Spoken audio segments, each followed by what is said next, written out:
here to learn all about social media. It's going to be a very scintillating hour, I can assure you. We're covering a lot of range in the exciting topic of social media. I'm Colleen Holland. I'm the co-founder of VegNews magazine, and social media is very much a big part of our online strategy. So I'm going to tell you about some of my favorite tips today. I've been attending this conference for 14 years, and back in those early days, we were barely even talking about email, let alone websites and social media, and it wasn't that long ago. It's amazing how quickly things have changed, and in an incredible way. Technology has totally revolutionized this movement and is a key driving force in marketing our message. To me, there's never been a more exciting time to be an animal advocate, thanks in large part to the technological tools that have made the potential for our work be more effective than ever. Today I want to focus on how to make the most of your social media strategy, as having a smart, creative plan is more important than ever to stay engaged with your audience. So let's start. What is social media? Social media is defined as the use of web and mobile-based technology that turns communication into an interactive dialogue. What that means in everyday life is that social media is a venue to tell your story and to do so with a distinct voice and personality. Without question, it has become an integral part of building any brand. As a vegan organization, we have a long history of working with a passionate, engaged community whom we love, of course. And these channels offer an unparalleled opportunity to connect with people in a way that helps shape what we want our groups to stand for. A well-planned social media strategy should play a role in every vegan organization, and with a low cost of entry, it can bring great results. But this doesn't mean that we should just hand it off to an intern or the 11-year-old kid next door. A great plan requires understanding this form of communication, as well as how it can help take our organizations to the next level, which it definitely can. I'm going to share with you 7 tips that I've implemented at VegNews that have helped us find our social media sweet spot. But first, I want to take you on a brief tour of today's top social platforms. Before that, I'm going to take a brief sip of water.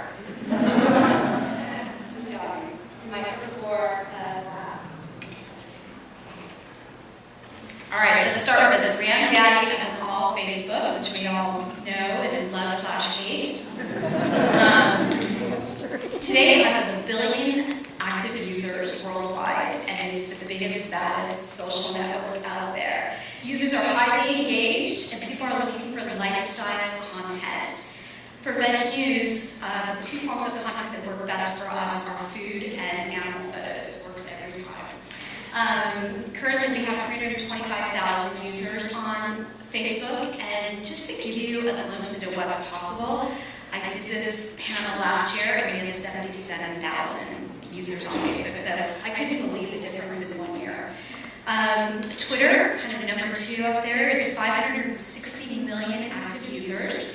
And the best use of Twitter is to disseminate news, information, and humor. Its users are looking for smart, distilled, timely stories, which is exactly how we use it at VegNews, and we currently have 85,000 Twitter followers. Instagram has 150 million active users worldwide, and I think as many of us are realizing now that the photos rule the social world. And Facebook's $1 billion acquisition of this image-driven network reflects where content is going. Sort of sad but true, but also an interesting opportunity. Instagram provides an opportunity to shape your brand using photos and great captions. And our most popular posts on Instagram are new products and vegan meals that our staff are enjoying. We currently have 72,000 followers on Instagram. So Pinterest, 70 million worldwide users. Compelling fantasy imagery make up Pinterest, where 80% of the users are female. I didn't actually know that. That's very high. Be sure to name your boards using creative, clever titles, and always include a link with every photo. For VegNews, it's all about food. Holiday food, raw food, healthy food, ethnic food, comfort food. That's what drives engagement. We have 59,000 people on Pinterest. And then finally, Tumblr, which hosts 193 million blogs. It's a microblogging platform with a smaller audience, but a very highly engaged audience. The most popular content is multi-layered, irreverent, and it's a place where animated GIFs perform well. We use those a lot. And animals and food, again, do well for us there.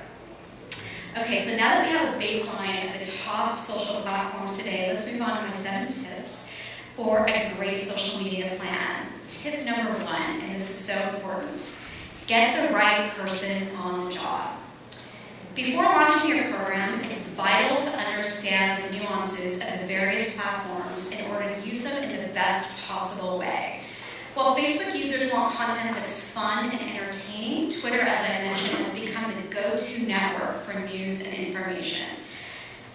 This means that these channels require 2 very different voices. With Facebook, the manager should be capable of telling a provocative story and choosing a great photo to go along with it, while Twitter is all about compelling, concise, and humorous content. These styles of writing don't come naturally to just anyone, so you want to match the social media platform with the person who has the best skill set at your organization. But with Instagram and Pinterest, which are both visual-centric, managers should have a great eye and photography skills. With photos now dominating social platforms, there's no room for poorly lit, badly cropped, or unappealing images. It's important to note, however, that users aren't flocking to Instagram to see stock photos or slick ads. They want authenticity and real-life experiences. We just need to make sure those thought-provoking images are delivered in the best possible way. Pinterest, on the other hand, is where users want more glossy imagery. This is the land of aspirational living and mouth-watering eye candy. Flat photos aren't going to cut it or do anything for your rate of engagement. The bottom line is that for every social media channel, it's vital to have the right manager on the right platform. In all cases, that person should be able to write well, have a positive online personality, be able to build and engage their respective communities, and know how to identify content that works. Then taking it a step further, knowing how each platform differs will help you assign the best person for the task. Now, obviously, many of us don't have the budget for a full social media team, and that's okay. The same person can manage multiple platforms, so they just need to understand how the audiences and platforms differ. All right, so getting the right person on for the job, first tip. Number 2, know your magic number. To get the most out of your social media, figure out the ideal number of daily posts in each channel for your organization. Analyze what your community is doing, how often your competitors are posting, what your industry is doing, who does what well, and where your niche is. When creating your plan, always keep your resources in mind so your social media strategy is consistent and sustainable. At VegNews, we always emphasize quality over quantity and would rather have fewer, more effective posts than diluting our message by posting too frequently. Once you have a plan, stay consistent with the number of posts that best work for you. So here's the daily formula I found that works best for us at VegNews, based on our resources, based on our audience reaction, and making sure that the quality stays as high as possible. We do 5 posts a day on Facebook, 5 posts a day on Twitter, 10 pins a day on Pinterest, 1 post a day on Instagram, and 1 post on Tumblr. By having this framework, the expectations are clear amongst our team, and all of us assist with feeding one another good ideas throughout the day for the various channels. So if I come across a really riveting news story in the morning, I'll send it to the person handling our Twitter feed. If there's a gorgeous new recipe photo posted on the chocolate-covered Katie blog, for example, I'll share it with our Pinterest manager. So it really is a group effort to ensure that the best content rises to the top, and that's what's pushed out via our social media channels. So tip number 3, limit the self-promotion. Obviously, we're adopting social media to engage our supporters, but just as nobody wants to go to dinner with someone who talks about themselves the whole time, if you have that experience, the same rules apply to social media. Promote the most interesting content from other members of our community along with your own material. You'll become a more trusted source. At VegNews, we don't just want to become a marketing machine for our own brand. We exist to promote the incredible work being done by animal advocacy groups, food bloggers, vegan businesses, etc. So our social media needs to reflect this. And by doing so, we have a stronger and more trusted presence. Tip number 4, keep the content clean. I guess you could look at that in a couple ways, but when planning your social media content, it should be taken as seriously as every other part of your business. That means there should be no spelling errors, no grammatical mistakes, no broken links, and it has to be factually accurate. As vegan organizations, we have worked hard to build our brands and don't want to jeopardize our reputation because of inaccuracies or misspellings in our social media. In our case, we have trained writers and editors managing our content. We have very clear systems in place to proof posts before they go out. However, things definitely slip through, and if we catch it immediately, we'll pull it down and repost. Just make sure your social media person or team has this standard of excellence, because they really are, maybe more than anyone else in your organization, on the front lines of your brand. So tip number 5 is follow the metrics. With the availability of online metrics and instant feedback, there's no need to play the guessing game with what's working and what's not. Numbers don't lie, so know them, follow them, and repeat what works and stop doing what doesn't. And don't forget to share them with your staff so they can become even better social media whizzes. Typically, our team meets on a weekly basis to discuss the top content across every channel we publish, allowing us to continue serving our audience in the best way we can. And just a little tip along those lines, Facebook, Google, and Hootsuite have pretty solid measuring systems, and these are the systems that we use. So those are our most reliable sources for metrics. Twitter, Pinterest, Instagram, Tumblr, they're still sort of flushing it all out, but we always examine and discuss our top posts so we can keep doing what works. You gotta think like a business. Tip number 6, engage with the social media community. Nowadays, social networks encompass whole sub-communities, and your social media staff need to engage that community on a daily basis. That means they need to answer questions promptly, forward questions they can't answer to the right staff member, and connect with anyone mentioned in a post. Social media is a two-way conversation, and we must constantly be part of the dialogue in order for our brands to stand out in today's digital world, which is, as we know, noisier than ever. So it's not enough to schedule a few posts during the day and just walk away. It's more vital than ever to be part of the conversation and connect with your audience in a thoughtful and authentic way.